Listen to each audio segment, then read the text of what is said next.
Saya berpesan banget kepada pemangku kepentingan ya, jangan hanya duduk manis di kantor, menerima laporan dari bawah. Baca undang-undang, baca peraturan-peraturan yang ada baik di daerah maupun di pusat. Karena peraturan itu dibuat untuk dibaca oleh pemangku kepentingan kan, agar tidak sembarangan secara sembrono mengizinkan. Jadi buat apa anggota dewan kita bayar dengan uang pajak kita membuat undang-undang, tetapi pemangku kebijakan tidak menjalankan undang-undang tersebut.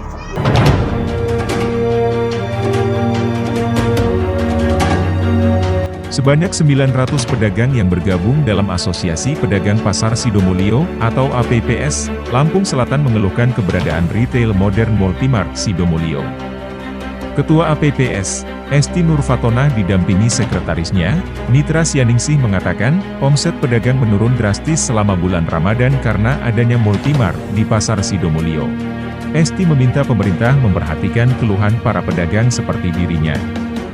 Esti mengatakan, keberadaan toko serba Multimart Sidomulyo berdampak pada penurunan omset pedagang setempat. Jika kondisi tersebut terus berlanjut, dikhawatirkan akan semakin merugikan pelaku usaha kecil dan menengah di Pasar Sidomulyo. Menurut Esti, toko serba Multimart Sidomulyo menjual barang dengan harga di bawah harga pasaran. Ditambah lagi mereka menyediakan parkir gratis bagi masyarakat yang berbelanja. Padahal, selama ini para pedagang di Pasar Sidomulyo ikut menjadi penyumbang pendapatan asli daerah atau PAD untuk Pemkab Lamsel melalui retribusi pasar maupun parkir. Untuk diketahui, Multimart Sidomulyo resmi buka pada 2 Juli 2022 lalu. Esti mengungkapkan, dampak yang kini dirasakan pedagang Pasar Sidomulyo seperti mati suri. Karena hampir semua orang berduyun-duyun belanja ke Multimart Sidomulyo.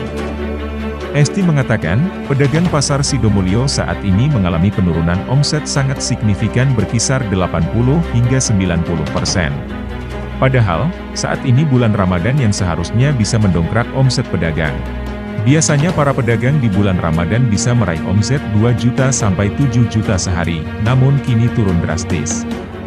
Esti mengaku sudah mengadukan permasalahan tersebut ke sejumlah pihak namun belum ada tanggapan. Pihak yang dia maksud adalah Dinas Pasar, Kepala UPT, Camat, dan DPRD. Bahkan sudah pernah dilakukan mediasi 2 kali tetapi hasilnya nihil.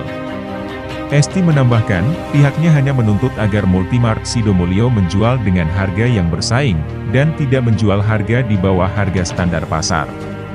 Sementara, saat wartawan Kupas TV coba konfirmasi Multimart Sidomulyo, belum bisa memberikan keterangan. Karyawan Multimart Sidomulyo Fajar dan Livia mengatakan, pihak manajemen belum berkenan memberikan keterangan.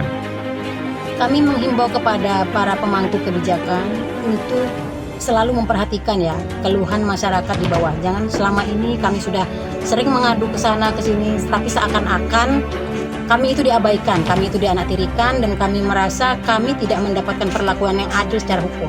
Tentang keberadaan pasar tradisional yang keberadaannya itu tidak memperhatikan kondisi sosial ekonomi masyarakat Sidomulyo.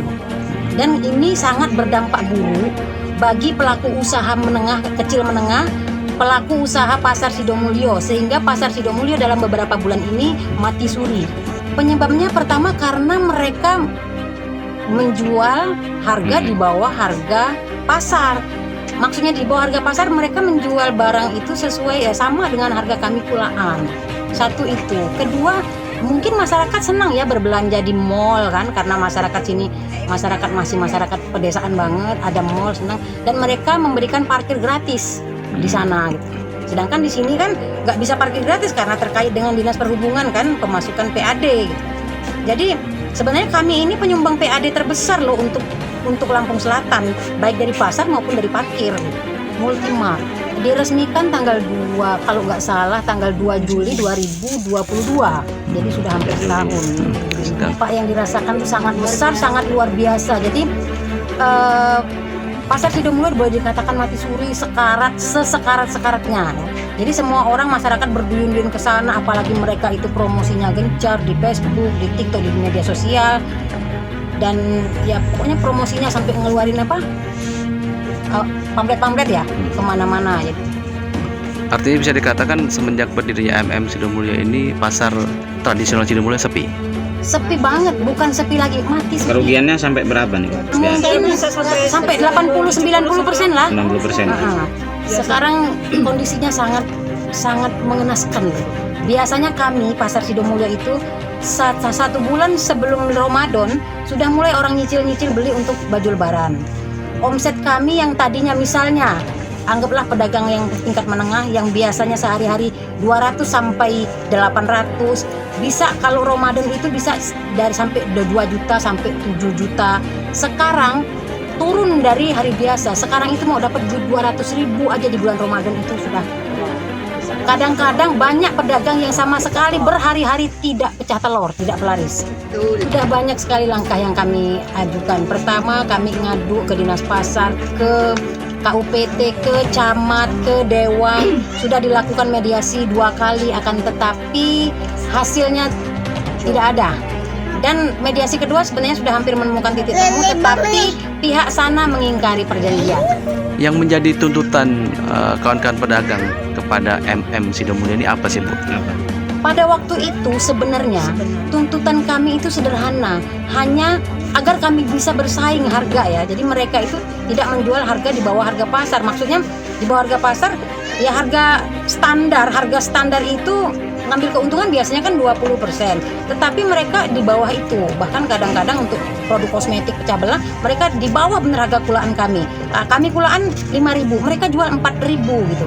Terus itu tuntutan pertama kami harga. Tapi karena kami ini masyarakat awam tidak tahu mengenai undang-undang persaingan harga, siapa yang melindungi tentang persaingan harga. Jadi kemarin mentah ya, Mas. Mungkin langkah selanjutnya yang akan kami ambil, akan kami tempuh langkah yang sesuai dengan hukum yang berlaku. Saya berpesan banget kepada pemangku kepentingan ya, jangan hanya duduk manis di kantor, menerima laporan dari bawah. Baca undang-undang, baca peraturan-peraturan yang ada baik di daerah maupun di pusat. Karena peraturan itu dibuat untuk dibaca oleh pemangku kepentingan kan, agar tidak sembarangan secara sembrono mengizinkan apapun yang berdiri tanpa prosedur yang berlaku. Jadi buat apa anggota dewan kita bayar dengan uang pajak kita membuat undang-undang, tetapi pemangku kebijakan tidak menjalankan undang-undang tersebut? Pengaruh ya, kena juga sih imbasnya. Ibaratnya kalau sebelum ada ya pada ke pasar. Sekarang kan terbagi, jadi tambah di pinggir jalan, banyak yang murah-murah. Dan kadang juga emang lagi sepi tahun ini, karena sepi.